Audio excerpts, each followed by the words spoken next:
BBAలో university second rank, third rank సాధించడం Sun international విద్యార్థులకే సాధ్యం.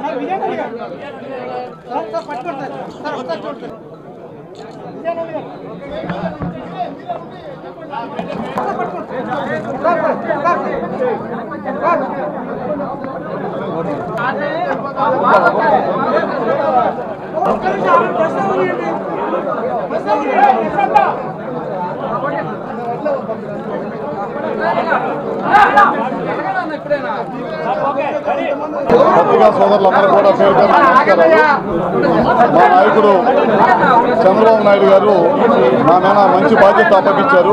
కేబినెట్లో నన్ను తీసుకున్నాడు. ముందుగా మా నాయకుడు చంద్రబాబు నాయుడు గారికి పేరు పేరున నా ధన్యవాదాలు. అట్లా నా నియోజక ప్రజల తరఫున కూడా ధన్యవాదాలు తెలియజేస్తా ఉన్నాను.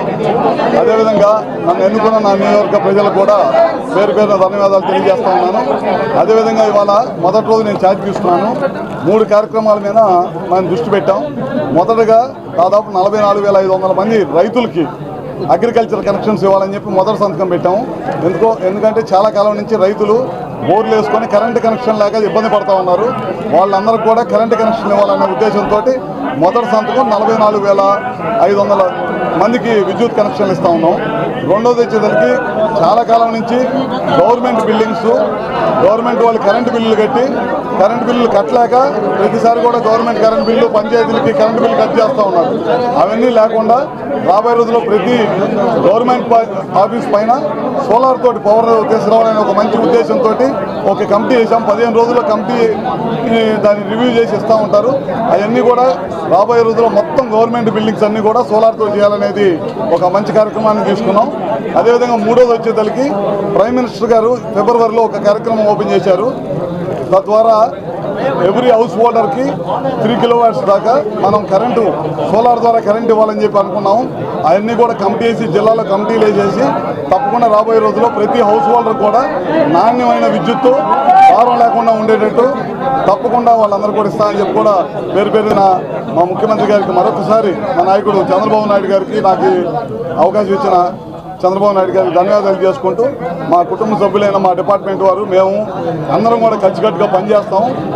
ఈ డిపార్ట్మెంట్ ఇంకా మంచి అభివృద్ధి చేసుకొచ్చి మీ అందరికీ తెలియదు కాదు, మన నాయకుడు చంద్రబాబు నాయుడు గారికి విద్యుత్ మీద ఎంత అవగాహన ఉందో ఈ దేశంలో ఎవరికి లేనంత అవగాహన సంస్కరణ తీసుకొచ్చిన గొప్ప వ్యక్తి ఎవరంటే చంద్రబాబు నాయుడు గారు. గడిచిన 5 సంవత్సరాల్లో విద్యుత్తుని మొత్తాన్ని నాశనం చేశారు.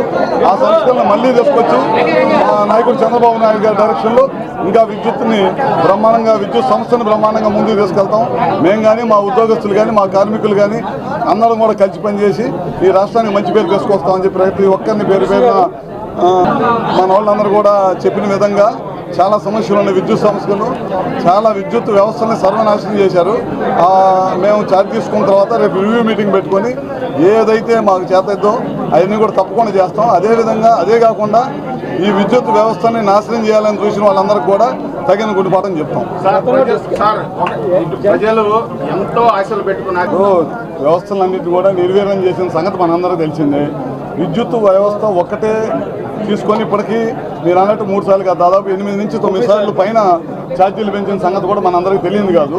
ప్రజలు విసుకెత్తిపోయే ఆ ప్రభుత్వాన్ని ఏ విధంగా ఇంటికి పంపించిన సంగతి మనకు అందరికీ తెలిసిందే. కనుక మేము మా నాయకుడు చంద్రబాబు నాయుడు గారికి విద్యుత్ వ్యవస్థ మీద చాలా పట్టు ఉంది. అదేవిధంగా ఎన్నో సంస్కరణలు తీసుకొచ్చాడు. దేశంలోనే విద్యుత్ సంస్కరణలు చంద్రబాబు నాయుడు గారు తీసుకొచ్చిన అన్ని మేలు కార్యక్రమాలు ఇంకెవరు చేస్తారు. ఇవన్నిటిని తీసుకొని మనకున్న డిమాండ్, మనకున్న సప్లై ఇవన్నీ మీకు తెలియదు కాదు. దాని ప్రకారం చూసుకొని ఏ విధంగా ముందుకెళ్లాలో నేను ఇంకా చంద్రబాబు నాయుడు గారికి దృష్టికి ఈ శాఖ గురించి కానీ ఏమీ మేము ఇంతవరకు డిస్కస్ చేయలేదు. నేను ఒకసారి చైర్లో కూర్చున్న తర్వాత మీ అందరూ చూస్తూ ఉన్నారు. గెలిచిన 15 రోజుల నుంచి గెలిచిన తర్వాత ప్రమాణ స్వీకారాలు, మంత్రుల ప్రమాణ స్వీకారాలు, తర్వాత ఎమ్మెల్యేల ప్రమాణ స్వీకారాలు, స్పీకర్ ఎన్నిక ఇవన్నీ జరిగినాయి. కాబట్టి 1-2 రోజుల్లో మా డిపార్ట్మెంట్తో కూడా కూర్చొని అందరం కలిసికట్టుగా పనిచేసి ఈ విద్యుత్ని ఈ డిపార్ట్మెంట్ని ముందుకు తీసుకెళ్ళి ఈ మన ఆంధ్ర రాష్ట్రాన్ని భారతదేశంలో మంచి విద్యుత్ సంస్థగా తీర్చిదిద్దాలనేదే మా నాయకుడు ఉద్దేశం. అందుకని దానికి తగినట్లే మేమందరం కూడా పనిచేస్తాం. ఏదన్నా సలహాలు సూచనలు ఉంటే మేము కూడా ఇక్కడే ఉంటాం. మీరు కూడా మీ దృష్టికి వచ్చిన వాటిని కూడా మాకు తెలియజేయచ్చు. తప్పకుండా మనందరం కలిసి పనిచేయాలి. రాష్ట్ర అభివృద్ధి కోసం నేనని మీరని లేదు, మనందరం కూడా కలిసికట్టుగా పనిచేస్తేనే రాష్ట్రం ముందుకెళ్ళింది. థ్యాంక్ యూ అండి.